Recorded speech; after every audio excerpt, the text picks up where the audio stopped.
Msuchayam shatachi ninde sinya nina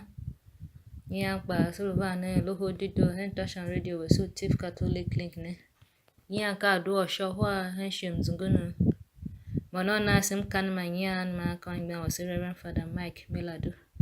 na sibeni ne to ngwa ana so ne che Enjimeruwe Yesu chivi ilwe Maria Anyane ya mbadon moshuma ken Kristo Nyanka duo shohwa ken shi ojungwem Ma samba shun pishi yashike ondo Chende ya vesinya Chende siyane ngwanum kanem na amnaha Se mbazamba mapine se unelumuyo Abuwe to somasi Cheso ngwam kanema Se kaw mayo Ma she nasa graciana Sha sifacho welentum Sha makbayo Kwa olu wasu hihi nya kaken tagdo genese Chopo karitian yu shautan Zanzampu kalohwa Sika asida o yu shapo tan kalohwa zanzampu enieni Kwa olu shohwa Kaken wasiko polo Oposto linge hemba Filipi Ichocha yu shapo tan kalohwa Vyange yase ka vyange shaingele yu jiji luka Chucha ka nyi yu shakundu ka niene Zanzan kulugbe ka trata Waonu hihi nya ka vesie Aondo yange ekuya be Abraham Atondo zwana kai Mbaye na venge Weru ya saa asha kwa wandu na ham Maka na kbaye Tawe luke Manava nyoro kene Nguma unau We hinge jakona Ma jako tumbo na kba Alwe sungwa Kwa olu ne asike wu Aondo yandu kwa Abraham Aondo yandu Abraham do Aondo yandu kakpiri yoko mo Abraham Pamso mwese kabne kwa mom Alwe sigama Si nenge ka onda elevisi higenya Aka yanga ondu ele Abraham Akuma Chaka onda elevisi ga Yange ondu ye ku yanve Abraham ya Aka na wone vabuwa Ava yongo Che va kungu Ka yange ondu songo Ma yaku yanve Abraham jene Baki shiye wisi Kishiye wamanwe Kishiye usemba sulu yomba Isla yemba hemba nene Ku yane onda nyoke vevesi Klaka boy songuga Ka wanwe onda yona Aha wamba nya Ya chukuse si nyoke ku yanwe onda Klaka yongo songuga Ka wana onda mom Klaka chungu songuga Baka wanwe onda Popo unwe Bashoro onda la Kwa usho hwayo Mwe Yesu yona ka avesiye Alu ya yona Shina wamba na ya Na nalukene na Mwe pa hune lukene na Na haka mimi Aondi yangu kwa Abraham Pa hishi wasine Aondi klangu wengu kwa vesi tega Pa aondi ngukene vesi Sekpa sembaka na ondo Kwa usho hwaya Kiu yani yanga ondi yave Abraham Yange nge atindina chakpande namba islaye na havi kimbile tindila pachagdange hungu wana mavi tsume vihu wane kaa wisha shuma ya ondo gaya bashiye wasine ondo kaa visi wane hungu nge ne tindina kakane simasi kasha na havi zumu ifye kwa hiva wakishima je babasa afada na wakawe de kwanika kwa boga Bapesa bishop na wakawe de Kwaneka kwa boga Bapesa pastor na wakawe de Kwaneka kwa boga Ishima yoye kawe Kwa uhiu wele hene ka kwa ishe Kwa uhiu hene kishima hene ka kwa ishe Kwa wanda hele wesejana Shohwaya Yange aondo tondo zo Abraham Wene une nao Itawe lukene une naunya ye vanyo ken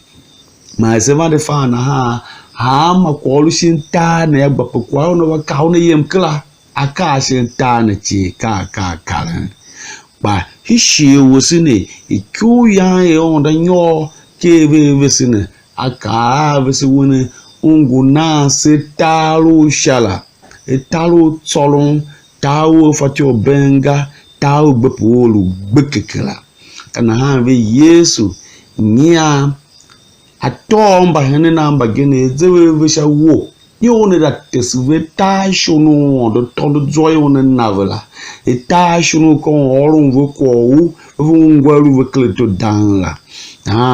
idange nya ka vesi zoom u yange ba hene ba Yesu kwada nenge tala benenge nyala benenge yengim isha tato shuno do tondo joy vesi one nasela ya ike kwa yelo ko briwe yo na Petro ka wona wu kai bakwa elu na pa wu figa beka wa solo ku shenya shitane wa solo ku shashagba shitane wa solo ku shaka shitana ba kalayim klaye na Petro ka woni vimba klazamba po momom gama beve sa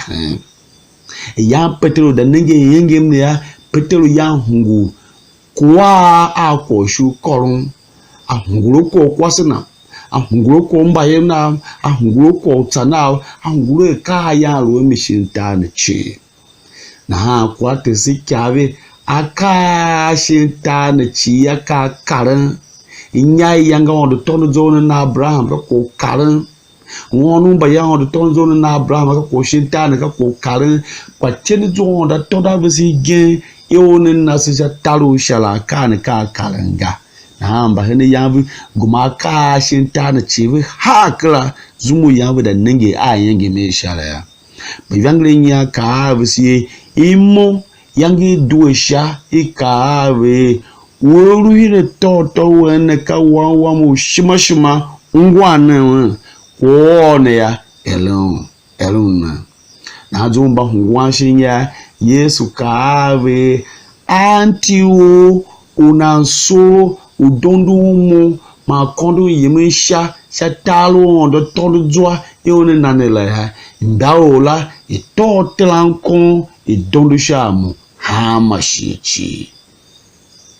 kagbada momte ulu usechi sifati okondo yemisha tato yemisha talo yangamba petero da ningi miwo kaso washi nyagae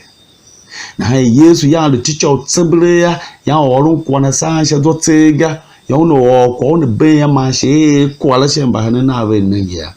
na we Yesu yo na pa ya ngi she ba kuma ya atotela ko la akonda yemsha gogota ada gumatra ko la penda ka jande na mana kondo ayemsha ta tolusha kana hanve Paulo apostol ken leto ngenya aluka angenya hemba Filipi aluka na we ikunya ude kolunve telankonga achuku telankonga taha bongondo sheshi kiona katelankon shune Kristo sanu katoliko kana we kenshi umzunguni sose to telankon sose yedina sose dodusha Yesu sose konduve na sose yemsha gogota e mande sese telankon we na kana hama zumu Yesu no ande shimba kpene shashene wisa sachi se ande we na se kondo si yemsha na telankon Yesu wa kibenda poso kwa ya waso holon katelankon Yesu jela nyaya simbi namba tane humbanchi jake shium jungune katira ko yesejera itu hane bi over to ase achukusi sendi sae kwa shagbendo mimi achusima ba Kristo la katira ko yesejera na se bapine nondo yange nyane se atavu se don she tira ko yesune yiwa na ha pa se tavle nga ha don ma se menga she zoom o ma se be she tane klayo se komamba kondo Yemensha mare yanja ko mo tsoron ya selim sense ondo anam kana nama atomato kene samasi kenti Yesu Kristo to wase bem alwa ben Sisu Father Mike bishi sham kanena hene besinya. Amkan manya jasun hazwanala. Na sidu ene masita pasana luho te sharu che so ne che.